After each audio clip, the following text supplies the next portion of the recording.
Hello everyone, and this is BioPhoenix here, and today we're going to be doing the annual special of games I beat in 2024. So just like the other ones that I've done since 2019, I'm going to be talking about games that I beat throughout the year. And it's only going to be games that I played on my own time for funsies, because I'm not going to be repeating everything that I talked about within the games that I reviewed throughout the year. So let's just get right into it. So the very first game that I beat in the year 2024 on my own time happens to be Exile II on the PC Engine CD. So this is a game that I mentioned within my top 30 on the console, so that should at least tell you that I really enjoyed the game if it made it up there. So it is an action RPG that has both top-down and side-scrolling sections, and it has a very cool looking Arabian setting. Yeah, I feel like I said what I needed to say about this one within my my top 30 video, but I did find this one to be pretty enjoyable for that some of the characters you can switch between were pretty fun to use at different parts. Also, the difficulty for this game really depends on the version that you're playing, where if you're playing the original English version, the game is not only much harder, but it also apparently has a glitch that can prevent you from beating the game, where the Japanese version doesn't have any of that. But someone out there did make a fan patch that fixes all the issues with the English version to make it play more like the Japanese version, so it's pretty much perfect as it is. So yeah, that's all I have to say about Exile 2. I thought it was pretty cool. And the next game I beat happens to be Bladed Fury, and I played this on the Switch.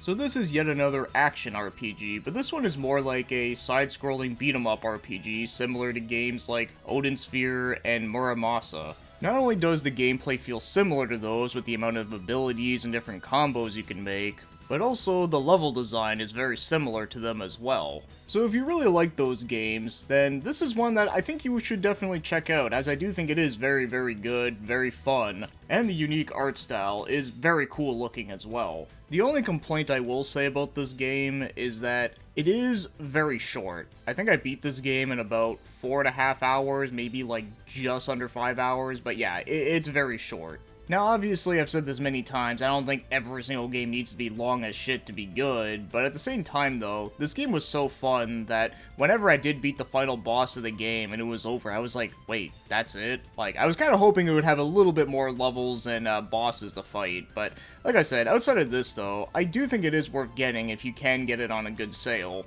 But I do think that if this game did have those extra things that I mentioned, then I think it almost could have been on the same level as a Vanillaware game, which is pretty high praise. And the next one we got here happens to be Fate Samurai Remnant. Now this is a game that I really enjoyed when I was playing through it. Like, I was having a great time. But one thing I should get out of the way first is that sometimes a lot of people do confuse this game with another Fate game that came out a couple years before called Fate Exile. So the thing is, the two games, they're not a whole lot alike. Like, there's a couple similarities, but not much. Like, Fate Exile is pretty much a Musha game, you know, a Dynasty Warrior game, but it was made by Marvelous, and honestly, as someone who was a fan of both Fate and the Dynasty Warrior games, I thought it was pretty mid.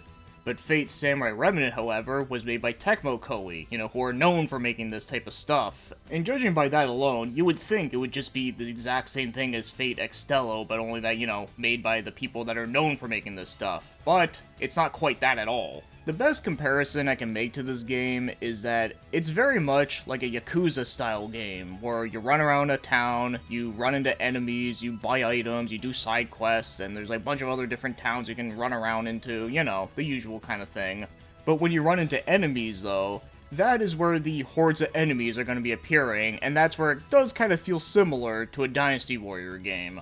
Which not only do I think is interesting, but also, the more times I was thinking about it while I was playing this game, I kept thinking that this is what Dynasty Warriors 9 should have been like. Because it has a good balance between the Musho combat while also having towns that you run around into that are made in a condensed way similar to the Yakuza games. And of course, the map in this game is not littered with icons like a fucking Ubisoft game, so that's a great thing. And lastly, I'll mention too, is that even though you are mostly using like one character throughout the game, the thing that I like is that they do give you opportunities to play as other characters as you continue through the story, which I think is really awesome. But yeah, I could talk a lot more about this game, but I think that kind of gives you a good impression of what I think about it. And yeah, honestly, this might actually be one of my favorite games that I played throughout this year.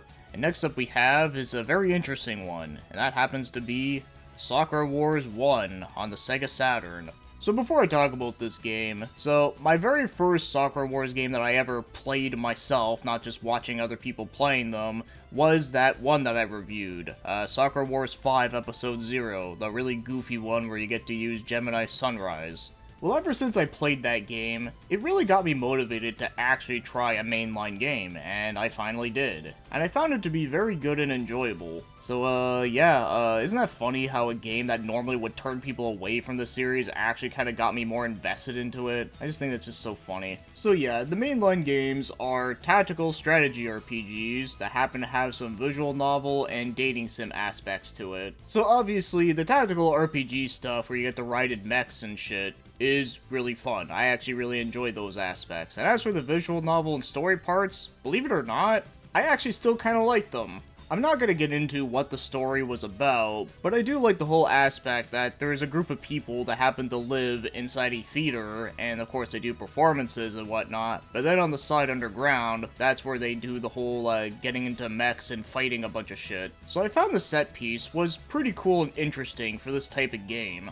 And of course, all the characters in this game are pretty fun for the most part. I actually liked most of them. There is a couple characters that were not dateable that I kind of wish were, but you know, that's besides the point. They were still pretty fun for what they had. And in case you're wondering who's my favorite in the game and who I picked for the end game, well, that happens to be Maria Tachibana. That was the blonde-haired Russian girl. Yeah, she was easily my favorite one throughout the game, and she also had a really good backstory too, which I really liked. But yeah, I'm glad that I finally played a mainline game, and well, I'm excited to play through more of them, and hopefully the fan translation for Part 3 on the Dreamcast will get done soon, because last I heard, it is apparently pretty close from getting done, and that one also does look really cool.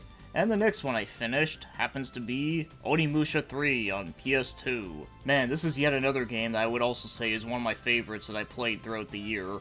Yeah, so when it comes to the Oni Musha series, it was really the first one, was the one that I played the most back in the day, and then of course I played a little bit of 2, and it was pretty good, but then this third one though, I think took it to a whole other level. Not only does it have like one of the coolest openings ever, but I also really love the set pieces in this game, where you got Japan in the old days, and then you got France in the modern era, and you like switch between the two at different parts. And of course, you gotta love the fact that this game stars Jean Reno, which is fucking awesome. And even playing a hack and slash like this in the year 2024, it doesn't feel dated to me. I still thought this game played really, really well. Like, obviously I wouldn't say it's on the same level as DMC3, but it's pretty close. So yeah, the fact that I even think it's even like almost as good as DMC3 is pretty high praise if you ask me.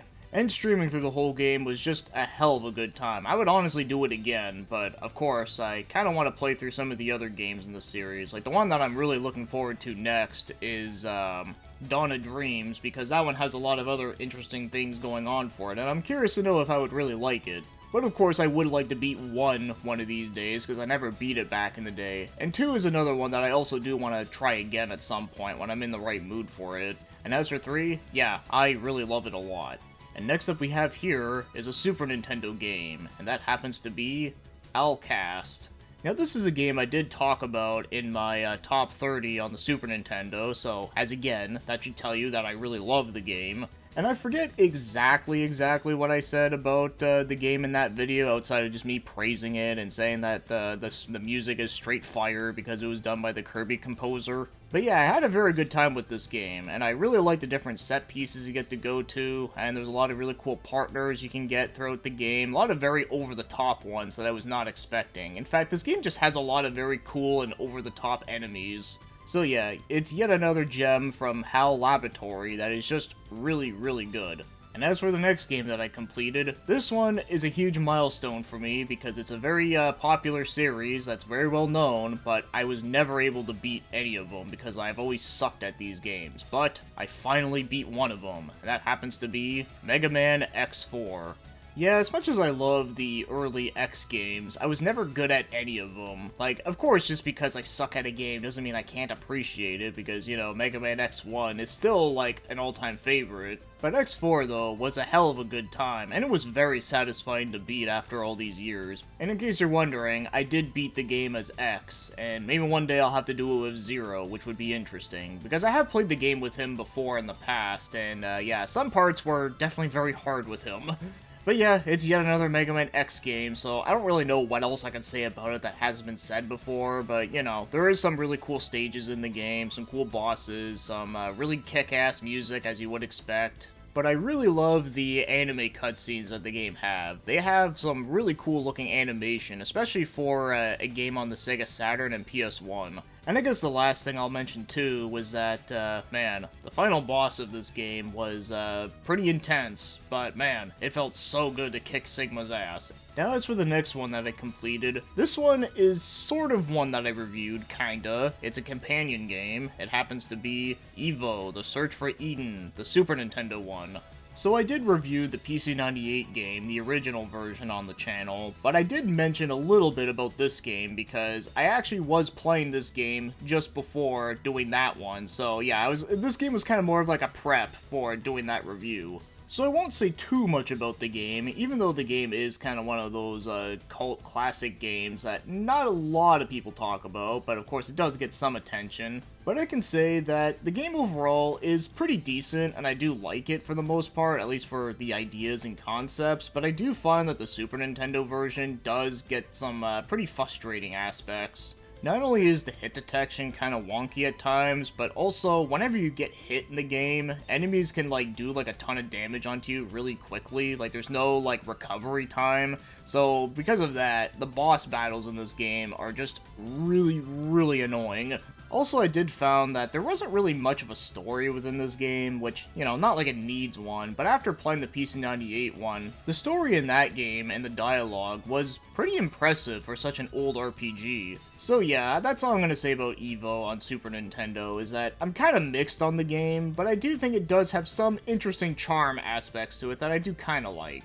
Now, the next 3 games I'm going to be talking about are all on the Sega Saturn, and the reason why is because this is the point where you're going to start to notice that I'm slowly working on my next top 30, which is on the Sega Saturn, and yeah, it's just taking me a bit of time, that's why it just hasn't happened yet, but I am still working on it, and some of these games maybe might be on it, maybe not, but we'll see. So the first one here is technically 2 games, but it was originally supposed to be released as 1, and that happens to be Clockwork Night. Yeah, I actually beat both Clockwork Night games back to back, and I can say I actually really enjoyed them. Yeah, I found them to be pretty fun, solid platformers for the time, and there are some aspects where they do remind me a little bit of Donkey Kong Country, where not only does, like, the map kind of remind me of Donkey Kong Country, but also the way how you pick up things and throw them at people kind of reminds me of throwing barrels at enemies. And I really love the set pieces within the game, because I'm just a huge sucker for playing as something that's really small, but all the levels are like, you know, typical day-to-day stuff, but it's like huge, sort of like Rescue Rangers, or that one level within Super Mario Land 2 and the 6 Golden Coins, the Macro Zone. And I also find the graphics in this game are kind of charming with the early 3D. I don't know, there's something about it that I just think looks really appealing to me. Probably some of the bright colors of this game. But yeah, it felt good to finally complete these games, because I never beat any of them before. And the next Sega Saturn game that I beat was WilliWormat. Not to be confused with the prototype version of Crash Bandicoot, because yes, that was an actual thing. So this is a top-down view action platformer where you can actually control the camera with L and R, and I found this one to be pretty good and solid, but man, this game can get pretty hard later on. Not only are the bosses in this game pretty tough, but also there are a couple levels later that, yeah, they can get a little bit on the longer side, and like I said, they can get pretty tough. But I did find that the game was pretty solid though, like it did have some pretty decent controls for this type of game. And it had a pretty cool soundtrack, and one thing that was surprising is the fact that this game actually has English voice acting, but yet it's a Japan-only game.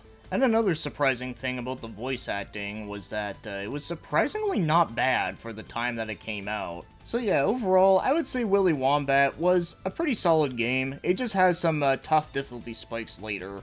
Now as for the next game, and this is the last Saturn game in a row, and that happens to be Rush Deppy.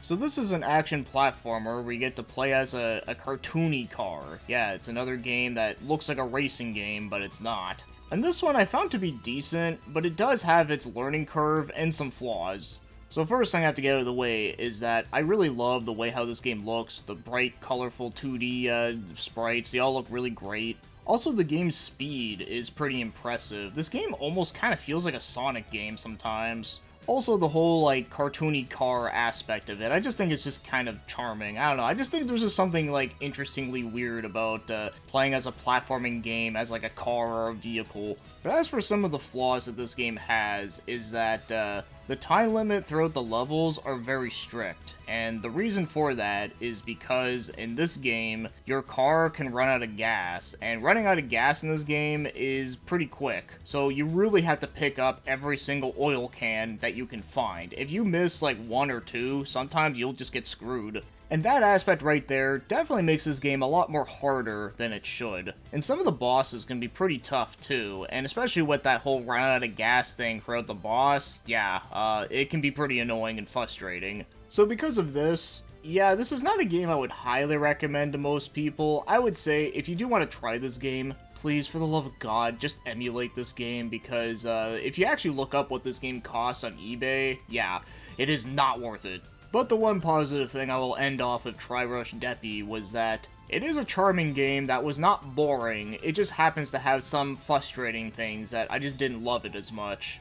Alright, and the next one we got here is an interesting one, and that happens to be Winback on PS2. Yeah, I played through the PS2 version of this game.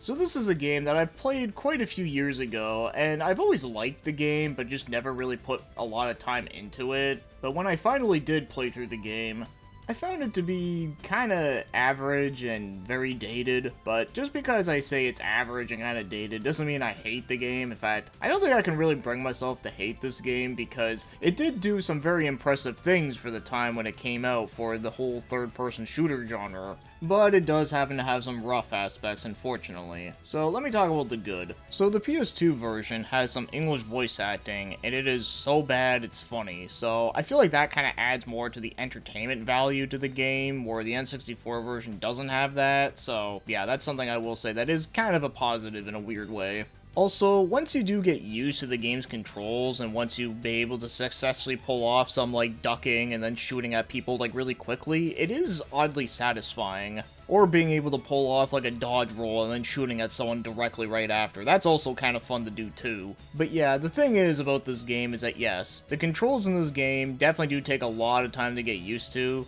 Also, the enemy placements, the way how they spawn in sometimes, can be a little bit frustrating too. But probably my biggest complaint with this game is that I found this game kind of drags on way more than it should. Like, it overstayed its welcome. Like I was saying about Bladed Fury, where that's a great game that I wish was longer, well, this is a game that I kind of wish it was shorter. So yeah, it is unfortunate that I didn't love this game as much as I wanted to, but it does have some aspects that I can appreciate about it, like the fact that it was one of the earliest third-person shooters with duck and cover mechanics, and it was also a very unique game for Koei to put out. In a strange way, I kind of wish Koei would make another one, just because I think it would be interesting to see what they do with it in today's standards.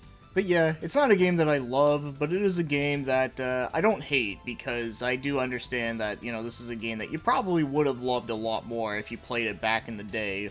And the next game that I finished happened to be Terminator Resistance. Now this is a game that I've always heard some people say that it was like surprisingly like a good game, because when it comes to the Terminator games, as much as I love the movies, I do find a lot of the games are not particularly good. Like the only one that I remember playing that was like decent was the Sega CD one, and of course it's mainly because of the music, but the gameplay itself like is decent, it's fine. So I was curious on trying out Resistance whenever it went on sale, and I did, and yeah, I can actually say that I actually actually liked it quite a bit. So it is a first-person shooter where it does have some RPG elements to it, where you actually do level up your character, you get newer skills, and you get many different dialogue choices whenever you talk to different characters. And yeah, I actually thought it was a pretty enjoyable game. And it also has a really, really good soundtrack for that. Not only does it have like the main Terminator theme and many other scores from the movies, but it also does have its own original stuff that sounds really great and gets you really amped up. So yeah, this one I was pleasantly surprised with. I actually liked it more than I was originally expecting to. Because for the longest time, if you would have asked me what the best Terminator game was outside of the Sega CD one, I would have said Binary Domain, because, well, that game basically might as well be a Terminator game. But yeah, Resistance was good, and I also do like the fact that the levels weren't, like, enormously huge in order to do some of the objectives, because some of the objectives I surprisingly found to be pretty fun. Alright, as for the next game, and oh boy, okay, hopefully I won't try to make this one too ranty, because, this is a game that I unfortunately, did not really enjoy my time with, and it also makes me feel bad, too, for shitting on it, because this is a game that was actually gifted to me, and that happens to be Star Ocean 4, The Last Hope. So after when I beat this game on stream this year, I felt relieved that it was over. Not because I liked it, no, it was because this game didn't even feel like a second job, it felt like a third job. And I really tried my best to try to think about this game positively, but the more I think about it, the more I start to realize that there's really not a lot to like about this game. But before we get to that, I will talk about the couple things that I don't think are bad. So firstly, I will say, is that the music in this game is really awesome, and it is easily the best part. Also, some of the game's background graphics, like some of the set pieces, are really cool looking. Also, another thing that I liked, although I don't remember what it was called, but it was like that little chart thing that was in the corner, where every time that you gain like little different colors, it adds more like a multiplier for like EXP or money or whatever. That is actually a really handy thing that I really wish more RPGs had.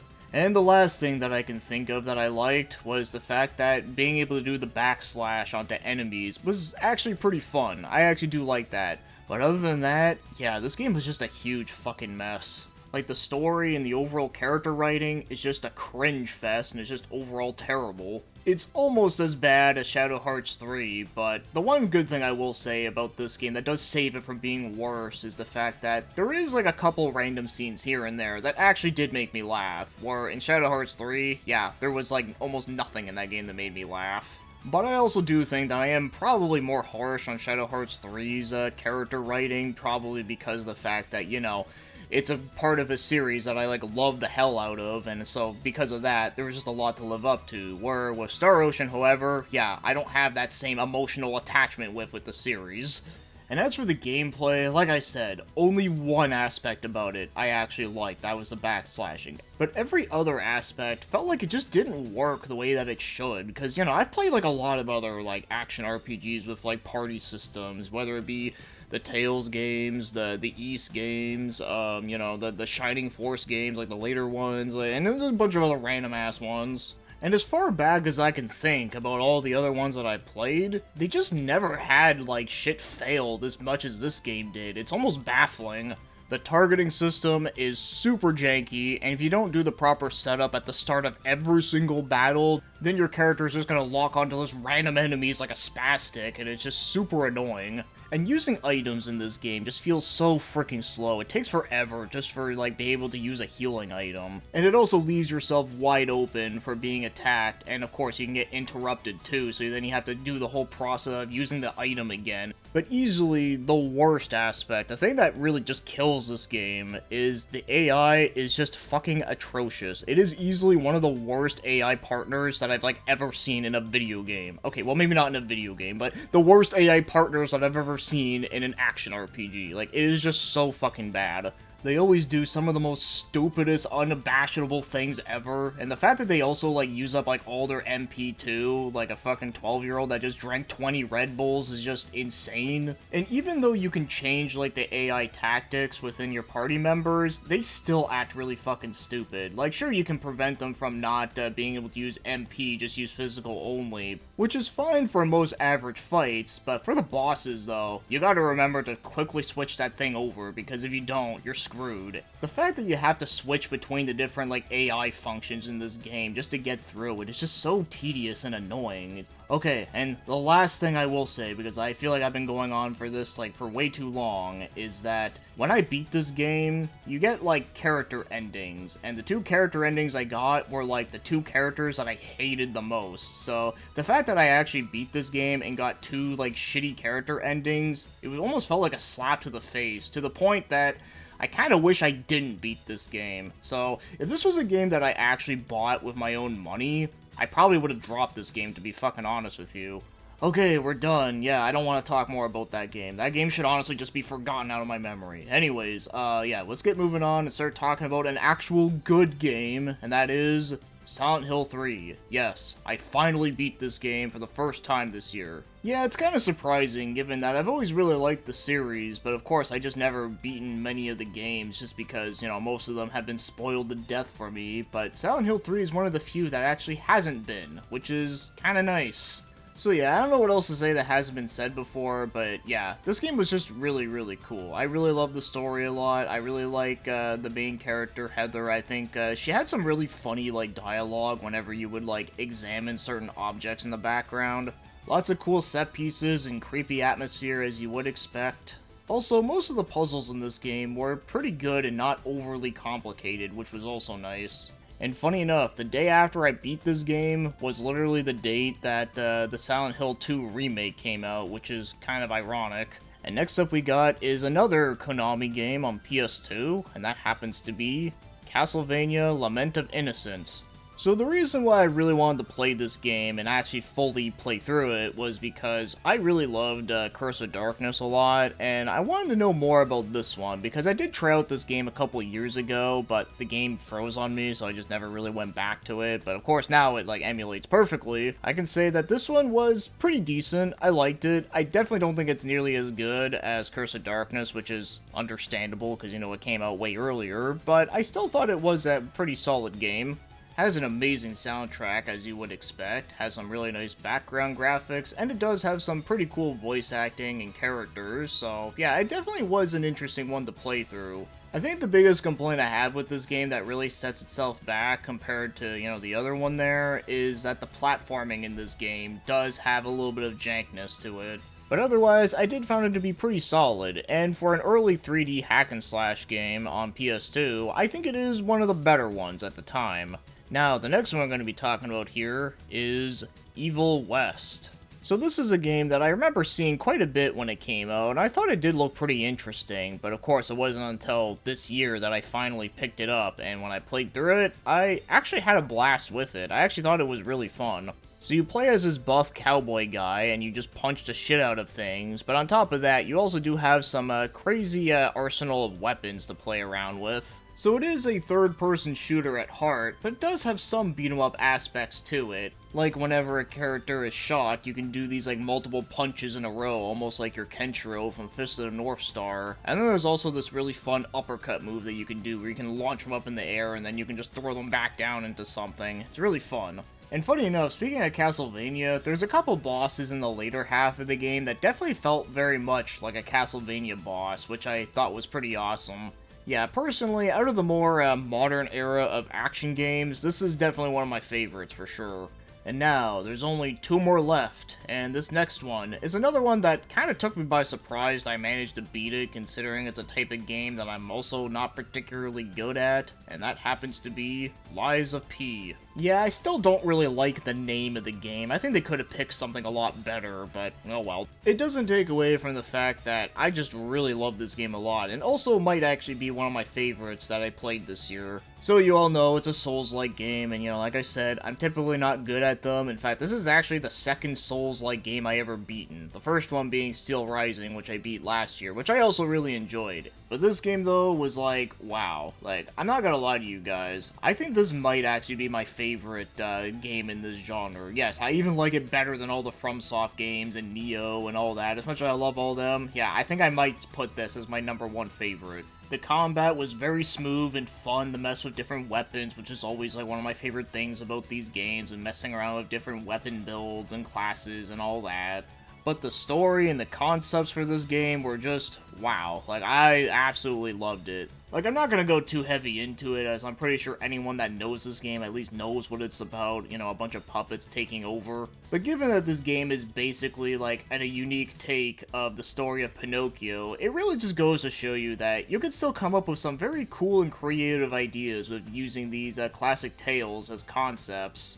And there is just so many, like, cool settings, cool monster designs, and all that. I can gush about all of that all day long. Also, the music in this game is just great. Like, not only are the records that you collect have some really good, peaceful songs that I really like, but also the boss themes are just amazing, some of my favorites.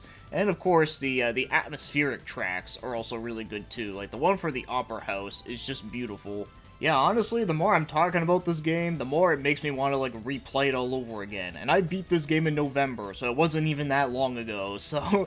So yeah, the game was just a hell of a good time. And yeah, I would gush on more about it, but yeah, we got one more game to talk about. And, you know, everyone, like, pretty much knows about this game, so yeah. Let's get moving on and talk about the final game, and that happens to be Mullet Madjack. This was an indie game that looked really freaking cool. It's like a first-person shooter that has like an old anime style, which is always a big favorite. And it's a classic style FPS, so there's no like aiming down your sights or anything like that. So the way this game works is pretty interesting. So the levels are really short, and all you do is you run around through the hallways and kill every single enemy and get to the exit. And I believe the levels are randomly generated, and yeah, you get to kill people in unique ways, where not only can you just shoot at them with your gun, but you can also do some melee attacks, you can also like kick them into different environments, and of course, the more creative kills you get, the more time you get back, because yes, this game does have a time limit where there's a bomb strapped to you, but of course if you play on the easiest difficulty, there won't be a bomb, but if you play on normal or higher, there will be a bomb, and of course you get like a certain amount of time. Now, I've said this many times on my channel, I'm not a fan of time limits in video games, but in this game it doesn't bother me, because like I said, the levels are really short, and every time you kill enemies, which there's plenty of them, you get a lot of time back, which is fair. And of course, there's no, like, rummaging around to try to find key cards like Doom or Wolfenstein or anything like that. It's literally just a very straightforward game. You run through hallways, kill people, and be done with it. And like I said, this game actually was very addicting, I found. It's very simple, satisfying, and addicting. And it does have a lot of really funny, over-the-top shit in the game, and it also does have some pretty quirky, weird bosses, which were pretty interesting. So yeah, this game is just very charming and fun. It's a good turn-your-brain-off kind of game. And there you have it. Those are all the video games that I beat in 2024 on my own time. I played through some pretty good bangers, if I say so myself, and hopefully more to come, because, yeah, I got quite a lot of games to play through. Almost too much. So with that being said, what are some games on this list that you've played before? Tell me what you think about them, or if there's anyone that you're looking forward to playing. So that'll be it for today's video, so as always, thanks for watching and commenting, and have yourselves a great day.